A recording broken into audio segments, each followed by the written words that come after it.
Good morning everyone, Crypto speaking. Today is Monday 9th, 2020. We're gonna talk about Ripple and what they intend to do in the aftermath of the BitMEX legal issues in the US. We're gonna talk about a bunch of Satoshi-Era Bitcoins that moved during the weekend. And finally, we're gonna talk about the privacy coin GRIN that has been under a 51% attack. So let's get to it.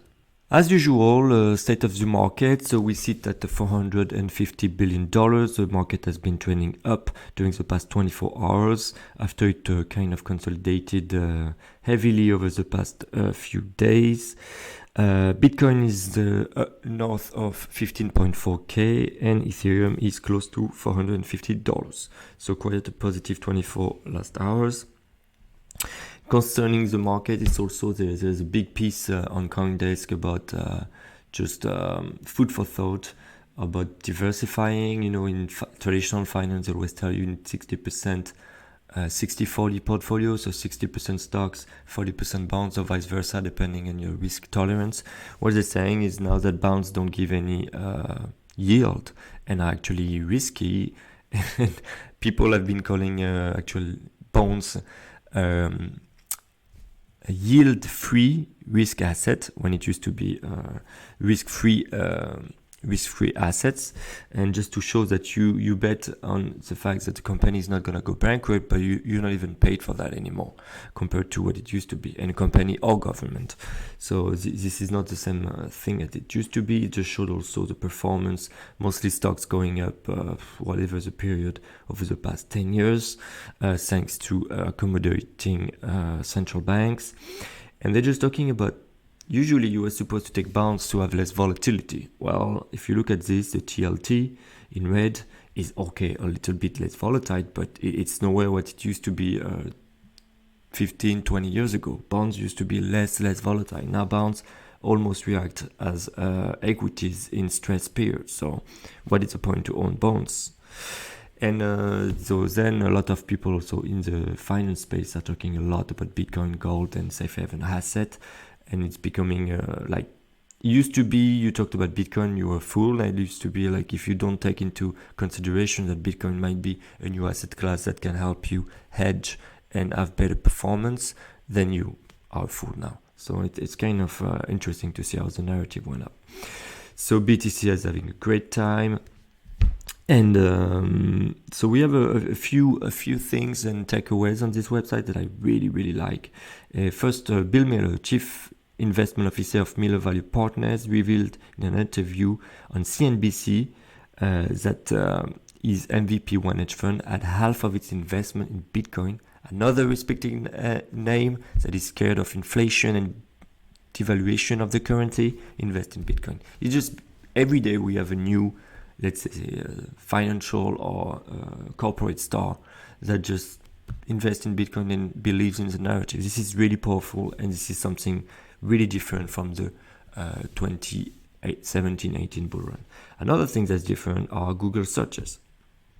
Look at this. Google searches, not moving much. Price has been trending up. What it means is that people that buy more Bitcoin and are acting on this demand side of the Bitcoin equation, actually they're not Googling what is Bitcoin. They know what is Bitcoin. They know why they buy it, and they know why they buy it in large quantity. So this is also really different. It's a rally fueled by institutional investors and really qualified investors, not like normies and newbies that came during the 2018 bull run. Really important. Square also reported revenue.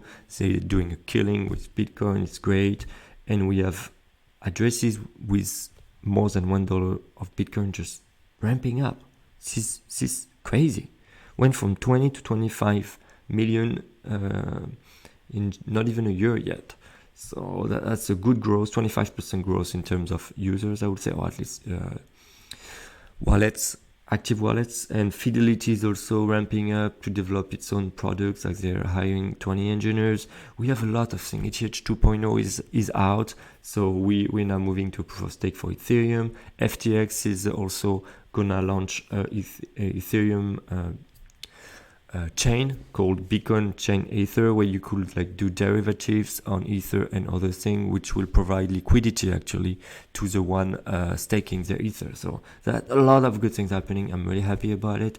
Only thing I'm worried about is this. Free and Greed Index, we're at 90 again. We're at 90 2 days ago, and yesterday we went back at 82. Look at this.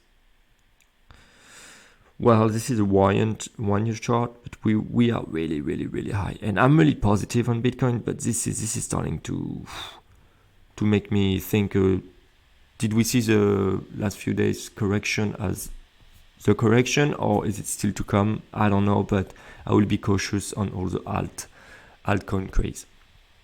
Bitcoin, still really positive on it. Ripple continues to consider alternative location for its global HQ after, of course, what happened with BitMEX. So they just opened regional HQ at the moment in Dubai to also increase also their presence in the region, and also they're trying really to find a place they could settle and be safe, be on the safe side in terms of legal pursuits. They have a lot of legal battles in the US at the moment. They also, their CEO Brad Garlinghouse also told Bloomberg that actually if PayPal did not add Ripple, it was because of these lawsuits. I'm not sure about that, but well, at least he found an excuse for it. It's not been added by PayPal.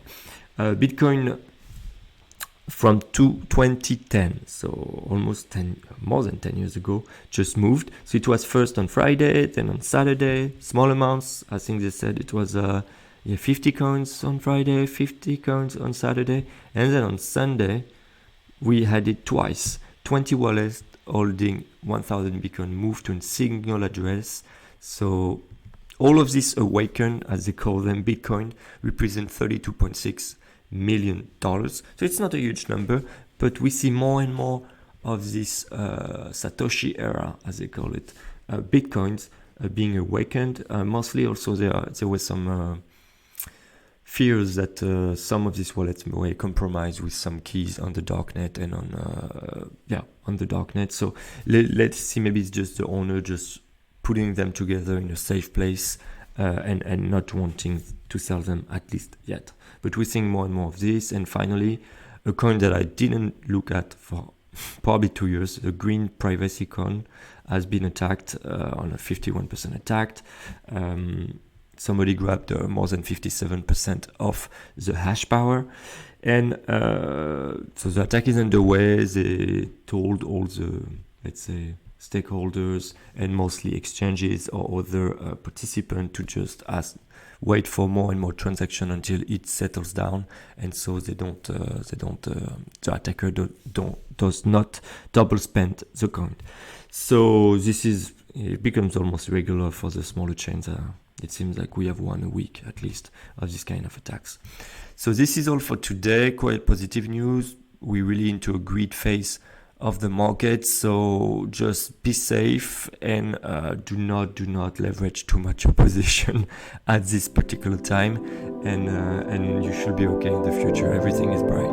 So I'll talk to you guys later, and bye bye.